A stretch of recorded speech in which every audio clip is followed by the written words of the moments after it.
Maktoum Prod. N'oubliez pas de vous abonner et activer la cloche de notification.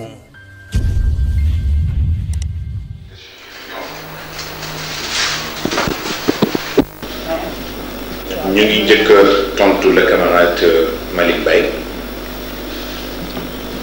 bu ñaari mantiq yi mu posé daf ko xaw jaaxal ci wàllu yàlla dama dellu ci ñaari aaya bii dellu ci innama amruhu ida arada shay'an an yaqula lahu kun fayakun ak ci beneen aaya bi kulla yawmin huwa fi sha'n maanaam boo seetee bii aaya bi dafay mel ni yàlla ci coono la dëkk pour lu muy defal nit coono la koy defee ak effort bu dul jeex damay kulla yawmin huwa fi sha'n bu dee beneen aaya bi innama amruhu ida arada shay'an dafay mel ni yàlla dafay toog fa mu toog rek lu mu soxla rek ni na loola nekk mu nekk je crois que boo seetloo firi ni aaya bi parce que il faut que d'abord nga interpréter verset bi innama amruhu ida arada shay'an an yaqula lahu kun fayakun parce que yàlla ci waxinam yàlla dafa bref yàlla du def détail mais yow nag yaay dem ci biir waxin bi ba dem jëli détail bi innama amruhu ida arada shay'an an yaqula lahu kun fayakun baatu kun fayakun c'est tout un mécanisme boo xam ni dafay jóge ci takwinul xaqiqa dem ci tatwirul xaqiqa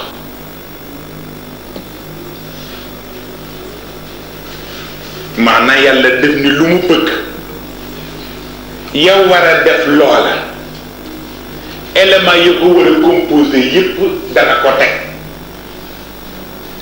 waaye waxu la ni nag bu élément yi tegoo rek affaire ba sotti dafay suivre benn évolution moo tax li ñuy laaj ndax l'homme est-il le produit de l'évolution ou de la création ndax nit yàlla dafa xëy rek bind ko rek mu ni jëmmati nit wala dafa am lu yàlla bind loolay développé di dem di dem di évoluer ba xëy mat li mu doon ba tax na yàlla waxi na moom mel noonu maanaam daf lay wan rek ni la du bëgg dara nag te loola nekkul waaye nag innama amruhu ida arada shay'an hayya'a lahu asbabahu ay wa ataynaahu min kulli shay'in sababan maanaam lépp lu mu bëgg nag sabab ya war a nekkal loola dana ko mettre en place bàyyil yooyu nag topp son cours normal mooy lu ñu tuddee ak sunna lu ne yàlla wutal na la sunna boo xam ne bu jógee ca la lay jaarale ngay di évoluer ba keroog nag muy yegg ci nekk nga war a sotti nga sotti waaye nag aussi bu xasee nekk ci évolution boobu itam yàlla du ko bàyyi noonu yàlla daf koy suivre ndax lépp lu ñuy dogal ni suñu réew àdduna bi mel noonu la yàlla organisé ni ngay amee ay département ministériel noonu la yàlla amee ay dawaayir lañ ko tudde domaine bu mu mën a nekk ci li yàllay def mu ngi mel ni nga ni ministère de la recherche scientifique wëlbatu fee ni waa fonction publique dem fële ni urbanisme noonu nga amee ay ministère noonu bu ci ne am na lu mu féetewoo yàlla noonu la amee ay dawaayir yoo xam ne lu mu ca soxla une fois que ordre bi génn spécialistes yi ak experts yi kenn ku ne la nga ca féetewoo bu jotee ñu indi ko ci seen biir cabinet ngeen def étude ba présenter les résultats ñuy wan fa yàlla looloo tax kulla yawmin huwa fi sha'n ndax du ko joxe ordre bi rek bàyyi da koy suivre fu mu toll ak évolution ba keroog muy mat bu ko defee nag bu fekkee exécution rek nag moo ci des nag léegi laa mu joxe les autres pour ñu exécuter ko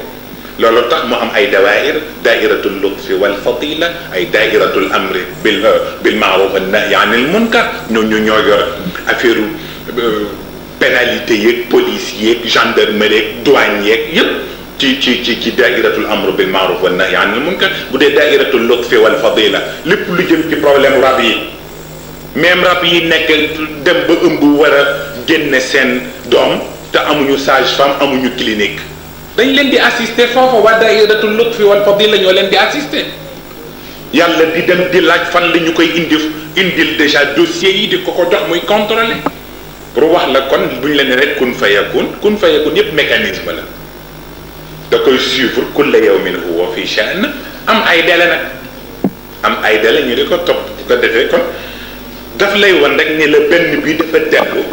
ci cadre autorité yàlla bii nag dellu ci cadre programme pour walla ne la yàlla du anarchiste yàlla du anarchiste lu nekk ci programme la koy teg ci ordre la koy teg topp ko lu mu ci jotul pour moom nag du ko def waaw moo tax nag innama amruhu idha arada shay'an hayya'a lahu asbabahu moom la mag ñiy wax maanaam sabab ya war a amal loolu lay jëkke indi ba noppi bàyyi sabab ya rek ñu ànd di coordonné topp évolution ba keroog loolu war a mat nag mu soog koo génne waaw bi ci des mooy li nga laaj mag mu dëng xale bu jubatiku bu yareetiku mën nga comprendre xale bu yareetiku moom nuñ ko mën a régler mais mag mu dëng nu ñu koy régler mais ni ngay def ba yar gone gi ba jëlee ko ci yareetiku noonu ngay jubbantee mag dañ koy jubbanti te mooy da nga koy sanctionné wala nga punir ko parce que yàlla day punir ñëpp même les prophètes dañ daan def erreur wala ñu def dara ci seen biir ki yàlla punir leen même les prophètes laa wax yàlla da leen den punir yeneen bi yàlla punir na ko donc mag bu mu mën a doon bu demee ba xamatul ne mag la bu jubatee mais nañu ko sanctionné mais ñan ñoo ko war a sanctionné question bi foofu la ne wala nag pourquoi neutralité bi war a am ba nit ñuy toppatoo xaleel bu jareetiku ñu jublu ci mbiram noonu la ñu war a defe nag yitte gu day ni mag mu juba di ñu toppatoo say mbir mais defe nañ ne nag loolu ci xale rek lay jóge fekk na mag ñi juba di ñoo ëpp fi na xale yu yareetiku ba tax na nag kooku bu boobaa nag parce que xam nga bu gisee yu bari ñu di koy laaj comme solution parce que dañu wax ni taaratan yaxkumul aql wa taaratan yaxkumu shara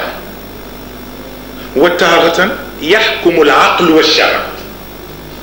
wa taaratan yaxkumul aql wala wujuda li shara problème bi foofu la posé woon dafay am luy ñëw xel kese moo koy àtte am loo xam ne nag bu ñëwee xel kese mën na ko àtte foog loi ñëw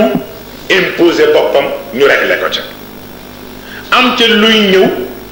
loi dana ko war a àtte sax mais bu ñu doxaloowul xel ca biir loi ba mu yàq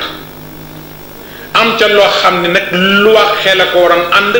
xel a ngi mën a continuer ba tey mais loi kenn mayatu ko mu dox maanaam bu ma nee loi waxuma loi yi maanaam l'islam sharia l'islam am na yu mu daan régler waaye comme nag ci jamono bii ñu nekk yeneen loi mooy dox l'islam sharia am doxul donc xel rek lay mën a bàyyi moom mu jéem a régler parce que sharia doxatul loolu mooy sunu malaise ci fii ñu toll ci wàllu l'islam parce que al aql moom mën na continuer ku ne mën na génn xelam mais al sharia boo demul fu ñu appliquer la sharia du fa dox mais mag mu dëng ci wàllu sharia am na lu koy defar mais nag fii amul ay république islamique pour mën a nag jël al sharia doxal li ñu war a doxal donc ñi fi nekk ñoo war a mën a seet ci seen loi yi ñu yor nuñ ko mën a régler wala mënuñu ko kii borom xel yu jóg seet nuñu ko régler je crois que problème bi noonu la bi ci des Maktoum Prod. N'oubliez pas de vous abonner et activer la cloche de notification.